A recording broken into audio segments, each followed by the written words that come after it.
This video will outline the new features found in ADAPT PTRC 2018, released October 2018. And to do this, we're going to run through an example or a model setup in the PT or RC input. We'll go ahead and select OK, and we're going to create a new file. We're going to go ahead and navigate, and you'll notice that in the new version we have two new codes that are selectable. These are Hong Kong 2013 and Australian 2009. When the European code is selected, shown here, and we have a one-way slab or a beam selected, the program will consider and provide options for inclined stirrup angles and also for the compression strut angle per EC2 for one-way shear design. And this will be shown under material reinforcement in these two entries for angle of shear reinforcement with beam and also angle of concrete compression strut with beam. The calculations and methodology and the outcome of the shear reinforcement is then dependent on these two inputs and also the code requirements per EC2. In addition, for EC2, the program now includes a check to ensure reinforcement is provided to meet 1.15 times the cracking moment for unbonded post-tension beams. We'll go back to Project, Design Settings, and you'll notice here the second setting says Design Capacity Exceeding Cracking Moment. By default, the program will check this, again for unbonded PT beams when EC2 is selected. If the user wishes to disregard this, they can select the option here, check this box, and this provision will be disregarded. For EC2 and one-way slabs, the program checks the thickness of the slab when shear reinforcement is required per EC2 section 9.3.2. For example, in this model we have a one-way slab spanning 8 meters. If we go to the span geometry, we can see that the height or the thickness of the slab is 185 millimeters. So the required thickness when shear reinforcement is required by design is 200 millimeters. The outcome of this particular example will show in the report that at sections 1, 2, 3 from the beginning and also the last 3 sections, the program tags and shows where the thickness is insufficient, meaning that the required reinforcement for strength for one-way shear does not have the right thickness meeting the requirement of 200 millimeters, and that is tagged in this report. When a one-way slab is modeled with the inclusion of transverse beams, and this is independent of the design code selected, under the design code here we're going to go ahead and select ACI. This is still metric, but we'll select a different design code other than European. And we can see that in the design settings there's a new option to include or not include the transverse beams for the calculation of minimum reinforcement at supports. If this is selected, the minimum reinforcement based on the code requirement will include the geometry or area of the transverse beam. If this is deselected, the minimum reinforcement at the support where a transverse beam is present will only include the area or geometry of the slab. When a post-tension beam or slab is being designed using the software, there's an additional design option that's shown here for the calculation of precompression. If you select this option, the program will calculate the required force necessary to meet precompression at all sections along all spans. Each span is subdivided into 20 segments, therefore the check is made at all segments. The governing PT force will be the maximum required force necessary to meet precompression at any of those sections. If this is deselected, the program will base the calculation of the force necessary to meet the minimum precompression at the midspan of a slab or a beam.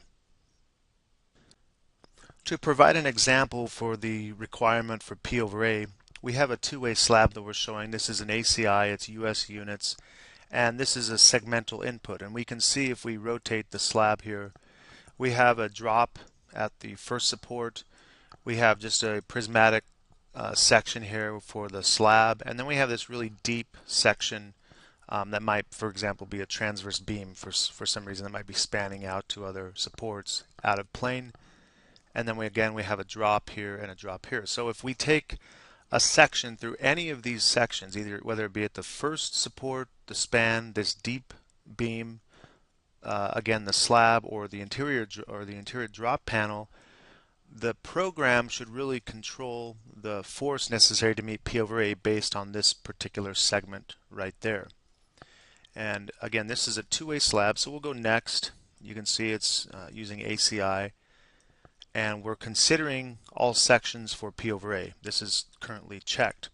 So if we go to the span geometry for this particular segment, we'll go and select more. You can see this is set to non-prismatic.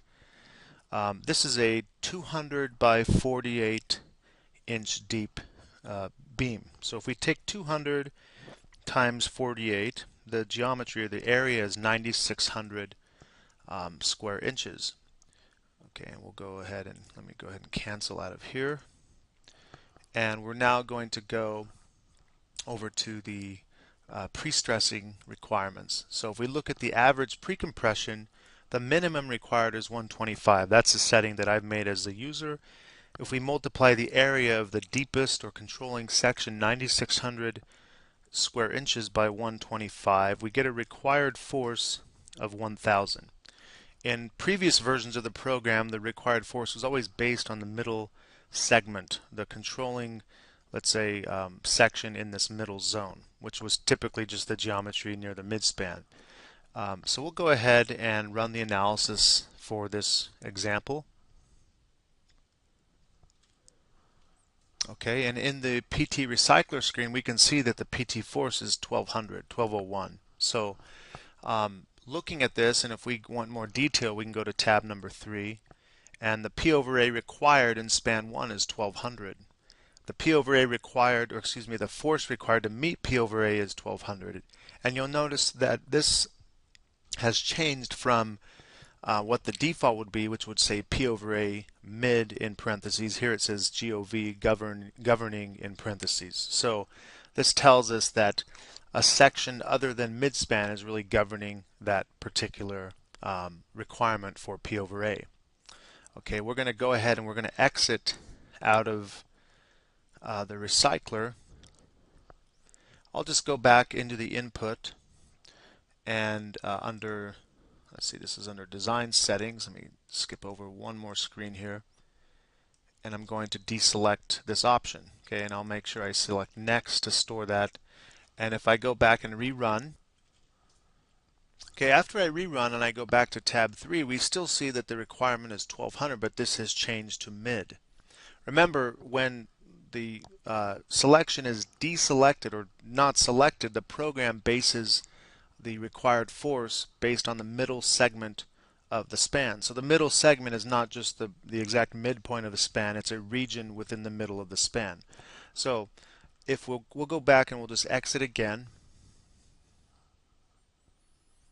and I'll go back into the input under the geometry, and this particular piece is within the middle 50% of the span 1. So if I go ahead and just select more, and I make that segment 12 inches, for example, I'll say OK, and then next.